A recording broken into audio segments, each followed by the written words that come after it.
All right, let's go back to US politics. We've been covering. It's like the gift that keeps on giving. I thought we were only going to talk about it for one episode. Now this is going to be our third, I think, in a row. Ben, I don't even know what to say after the last 2 weeks, but there you go. Well, we're skipping stuff, I'm sure, but I think we didn't get to the Trump assassination last time. But that's a whole other thing. Let's leave that. That's in the past. That's so old. That's right. But apparently now Kamala is Brat. Now, I picked on this particular story only because if we take it more from a serious point of view, I was thinking of the changing nature of politics in the modern era, which probably is the last 8 years, I would say. And especially because Trump, in many ways, he upended the what would be conventional thinking around what works, what doesn't work.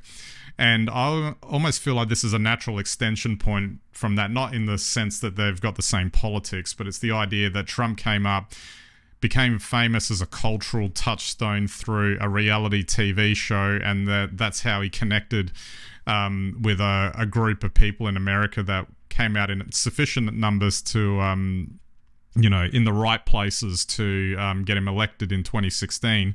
And this, to me, seems like an extension of this, but it's not reality TV this time. It's the TikTok social media explosion.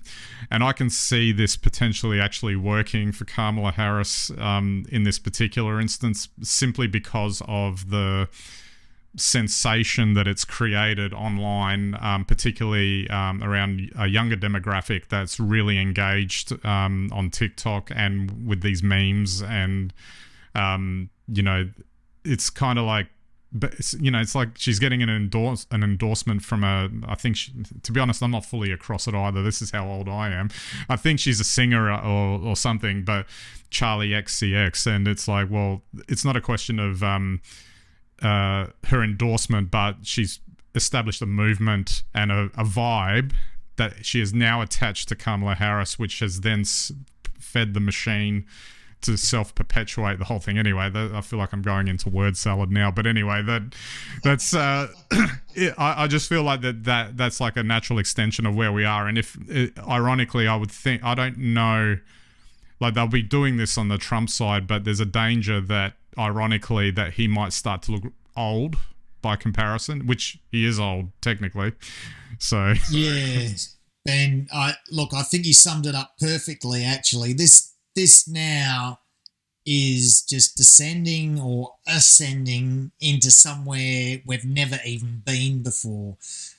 Just to recap, though, the amazing thing about Trump is that he can just dominate the media cycle 24/7, 365. We saw it in his first presidency, and even prior to the assassination attempt, he was doing a pretty good job of that as only somebody running for election.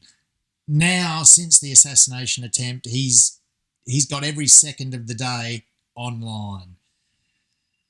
What are we seeing with Kamala and Brat? I, like you, don't really know, but I do think that what that side of politics is understood is Trump is dominating the media cycle, and that's his 75 million rusted on, locked in votes. And so they have to find some votes, not from that 75 million competing pool. They have to find some new votes, and they're digging for them here.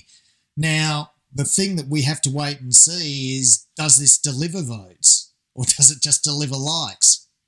Like they're not the same thing. But someone on a whiteboard somewhere is definitely hoping. Definitely hoping. Oh, they're definitely crunching the numbers on it right now. And it's funny, like it's only been a couple of days really that all of this has come through. So, and it's just exploded so quickly. I mean, that's the thing. Like we joke, well, it's not a funny thing, an assassination attempt, but then straight after that, Biden announces he's not running again. Straight after that, Kamala Harris is she's up for it, and then all of a sudden the endorsements come in, and then and all of that. And it's funny, like you mentioned, that Trump dominates the media cycle. I actually think he might be getting driven nuts right now by the fact that, you know, it might have looked like it was bad that the Democrats were ruminating over Biden's ability to run for so long, but they sucked all of Trump's oxygen out of his media cycle for a month, and it still seems to be continuing. Well, that's very true, and I certainly don't think the play to remove Biden was calculated on the fact that it would suck oxygen from Trump. But it's a very interesting thing, and certainly the assassination attempt is like a very serious issue. But Trump's ability to dominate the media cycle is based on 24 hours, 48 hours, the next news, the next controversy, the next, you know, outrageous statement.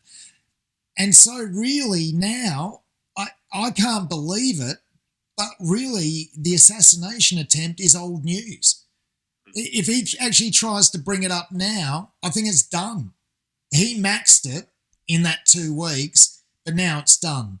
And I don't think that he can actually get any more mileage out of it. So he's obviously taken the advantage that it gave him at the time, but I wonder if there's actually any more mileage in it for him. And what we're seeing is US politics move to a surreal level where now TikTok memes are able to capture a new audience, which feeds into the election cycle.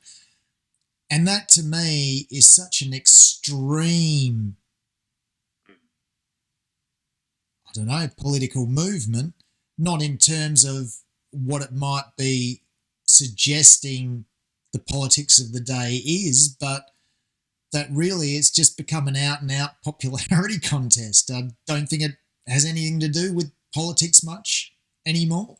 At the very least, just to finish up on this one, it reinforces to me that I think if you're trying to apply the regular rules of engagement to how this thing is going to play out, I think you're a fool, actually, because I just don't see where this is going. I stick by my statement from a couple of episodes ago that I really don't know where this is going, because I think we're in completely uncharted territory with all of this. Oh, I completely agree with you, and I think that what you have been saying is actually correct. I think Trump has got his rusted on. He's got a number. I think that number won't grow. And I think we don't know what this new style of political recruitment that Bratz is undertaking. We don't know what that will do. I mean, on the one hand, it could be incredibly successful and lead to a victory. On the other hand, it could make no difference at all. I guess the one thing we do know is you couldn't do memes like this with Joe. Yeah, exactly.